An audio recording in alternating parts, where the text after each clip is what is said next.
Halo guys, assalamualaikum warahmatullahi wabarakatuh. Terima kasih yang udah stay selancarnya itu sama official lagi. Semoga kalian selalu sehat, berkah-berkah untuk kita semuanya. Gimana kabar kalian sehat?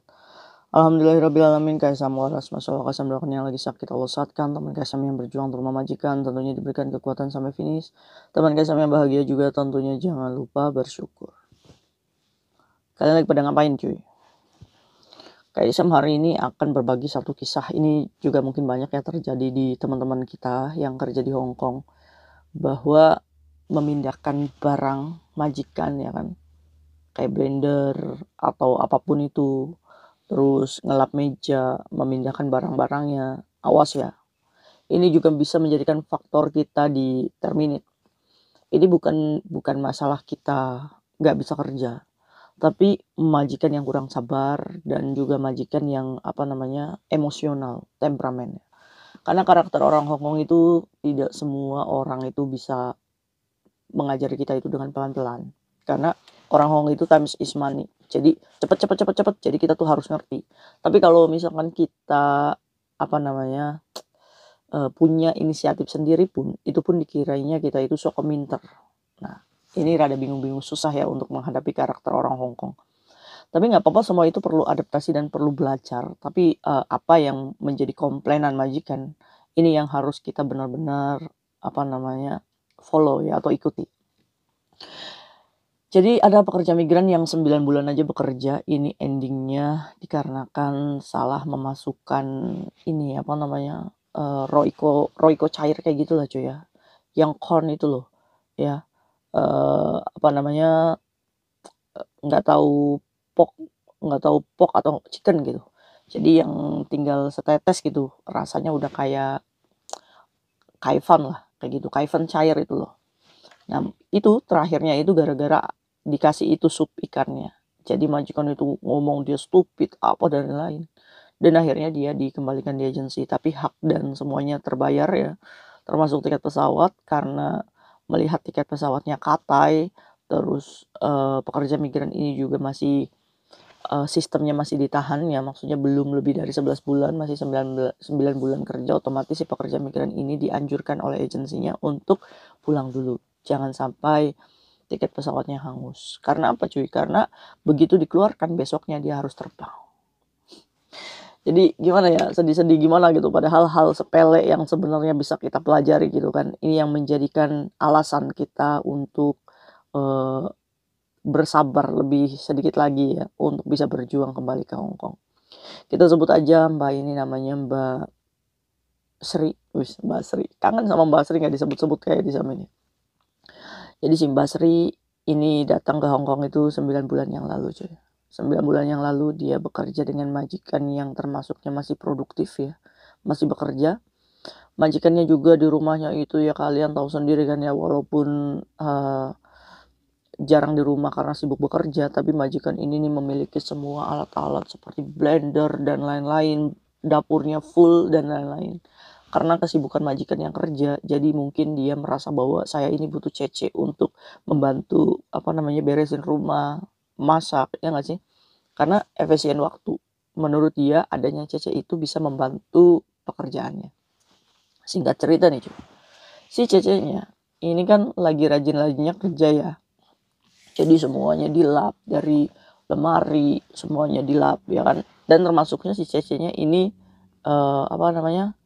selalu ikuti instruksi dari majikannya. Majikan laki-laki, perempuan ya kan, tapi majikan perempuan nih yang cerewetnya benar-benar maksimal. Bahkan kalau misalkan mengumpat kita nih dengan kata stupid, bodoh kamu itu, ini, terus pakai tanda serunya banyak sekali. Setiap libur selalu dikomplain. Ada nggak sih? Majikan itu kan kadang ya, kalau kita libur itu merusak suasana hati kita ya kan. Tiba-tibanya di jam 12 dikirimi sebuah video ya kan, komplainan seperti itu, sehingga cecenya harusnya holiday itu hoisam gitu kan, malam hoisam. Ya itu adalah sudah watak dan udah biasa orang sini. Akhirnya cuy, dimulai dari komplainan pertama. Jadi ada blender majikan, yang sebenarnya biasanya itu ditaruhnya di lemari. Cuma 1 bulan yang lalu, majikan ini menggunakan blender. Alhasil dari lemari ini dikeluarkan di meja dapur. Nah, di situ ya yang dekat colokan. Majikan ini menggunakan blender ini tuh, menggunakan terus ya kan. Terus udah lama nih, 1 bulan lagi nih majikan nggak gunain nih, si cecenya punya inisiatif. Ya kan kayak di dapur itu kan sempit ya, dan majikan itu nggak gunain itu udah sampai 1 bulan. Jadi ya saya berpikir kalau misalkan mengembalikan si blender tersebut lagi ke bawah lemari, ya itu akan menjadi yang bagus gitu, maksudnya rapih, iya nggak sih? Kan nggak ada salahnya juga, nanti kalau majikan mau gunain lagi kan bisa diangkat lagi. Itu pemikiran si Cece. Tapi majikan merasa bahwa Cecenya ini nggak ada ngomong dulu, jadi sok tahu, sotoy, sosotai gitu kan. Saat majikan ini mau menggunakan di saat si cecinya ini libur, otomatis majikan ini mengeluarkan tenaga lagi dong untuk membuka lemarinya, mengangkat blendernya lagi, terus menggunakan, bener nggak? Nah itu yang membuat dia marah. Padahal apa salahnya sih ngangkat blender aja dari lemarinya ada di bawah gitu kan, tinggal dibuka, angkat lagi, taruh lagi, itu kan bisa. Tapi enggak dengan majikan ini. Dia merasa bahwa cecenya itu keminter. Padahal dalam pemikiran si Cece, saya melakukan tersebut kayak Hisam ya supaya saya tuh ada kerjanya, ya kan?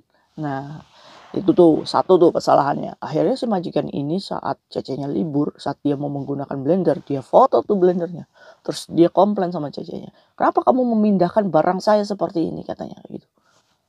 Ya udah tinggal di hoa-hoa aja, sorry. Ya kalau kalian ada di posisi ini, dan kita harus belajar nih saat teguran pertama, oh majikan ini saya marah. Berarti jangan lagi nih ditaruh di bawah inisiatif kita sendiri, atau solusinya kalian harus ngomong saat majikan di dapur sambil ngelap-ngelap, dan jangan lupa nanyanya juga senyum. Majikan, ini blender nih nggak kamu gunain lama-lama, boleh nggak saya taruh di kuaidong bawah atau di lemari bawah? Jadi majikan itu pengennya tuh dianggap, cuy. Karena apa? Karena dari bahasanya majikan setiap komplain sama pekerja migran ini, dia selalu ngomong, ini rumah saya, aturannya ya saya gitu kan. Nah, jadi tipikal majikannya mbahnya sebenarnya pengen segala-gala dihormati. Segala-gala mbahnya itu ngomong, iya kan? Nah, itu kesalahan pertama. Yang kedua, meja kerjanya majikan setiap hari berantakan. Ingat ya, pekerja migran ini dikomplain karena apa? Karena memindahkan charger yang ada di samping kertas majikan ini dipindahkan ke tempat dekatnya colokan. Nah, ini poinnya juga. Akhirnya majikan ini saat melihat itu tuh dikirainya hilang, cuy. Dikirainya ngambil. Dia nggak ngelihat dulu tuh di deket colokan, ya kan. Dia langsung komplain, "Cece, kamu itu saya sudah sering kali bilang, jangan pernah pindah-pindahkan barang saya. Semuanya hilang," katanya. Padahal yang nggak hilang kayak Tisam. You charger ya taruh situ lagi, ya kan. Tapi kertas-kertas itu saya nggak beresin. Karena saya tahu dia itu pekerjaannya. Terus majikannya itu ngomong, "Kalau sampai ini kerjaan saya ada yang hilang, awas kamu ya," gitu kan. Udah pokoknya mah intinya mengumpat lah di itu, kena mental lah ya si pekerja migran ini. Kena lagi itu. Nah, yang terakhir nih puncaknya, cuy. Ini bekerja 9 bulan, mungkin majikannya itu memberikan waktu mbaknya untuk belajar karakternya. Tapi nggak cocok-cocok ini kan. Terakhir, ini fatalnya saat masak. Masak sup ikan, cuy. Majikan laki-laki pernah mengajarkan memasak sup ikan itu dikasih kaifan cair sedikit, Cece, biar ada rasanya, ya kan. Namanya juga kita ya, memorinya itu kan nyangkut, di mana selera majikan laki-laki perempuan ya beda. Cara mengajarkan masak majikan perempuan sama laki-laki beda, bener nggak? Yo kita nggak tahu nih follow yang mana. Orang majikan laki-laki mengajarkan pakai itu, cuy. Mungkin di sini mbaknya ngasih kaifan cairnya ini kebanyakan sehingga asin, iya nggak sih? Ya kan? Udah kayak gitu dimakannya, cuy, sama mereka. Yang terjadi, bodoh, kamu ini masukin apa di sup saya, katanya. Kamu tahu nggak, kita tuh pengennya makannya sehat. Kalau kayak gini, ini makanan gak sehat. Akhirnya si pekerja migran itu membukalah lemari es ya. Ya dia jujur apa adanya. Cekrek. Difotolah ke majikan. Bodoh kamu. Itu tahu nggak sehat. Ya mungkin majikannya membeli sup ikan kepala itu kan, idau itu kan mahal ya. Terus dia makannya nggak enak gitu kan, dia jadi fabehe gitu kan. Harusnya kan ya. Jadi ya bingung juga ya si pekerja migran ini ya. Saya demi Allah Kak Isam, saya diajarin majikan laki-laki itu pakai itu. Masa iya saya inisiatif sendiri? Nah, tuduhan majikan perempuan ya. Ini kitanya yang sok keminter. Tahu nggak? Itu tuh nggak sehat. Ya kan? Iya memang orang-orang Hongkong tuh menganggap kaifan ya, powder-powder perasa gitu kan ya. Itu tuh nggak sehat. Apalagi buat anak kecil, anak baby ya. Majikan itu sangat protek sekali. Bahkan sebelum makanan ini masuk ke anaknya, si majikan ini selalu mencicipi dulu. Bahkan, kenapa ini terlalu asin banget, ya kan? Jadi mereka itu memang takut sakit cuy. Yang pertama orang Hong itu takut sakit, takut banget kena kanker, takut banget kena gengsa gitu cuy. Jadi mereka itu protektif dengan makanannya sendiri. Dan menurut sudut pandang orang sini, menganggap orang Indonesia itu yang selalu makan yang berminyak-minyak. Nah itu sudut pandangnya sudah menjurus bahwa kita ini tuh jorok makanannya, ya kan? Akhirnya majikan ini juga sudah tidak terbendung keselnya sama si pekerja migran ini, ya mau nggak mau, "Ile capek ya, oh sanfu." Saya capek katanya. Ada cece bukannya membuat saya rileks, tapi capek.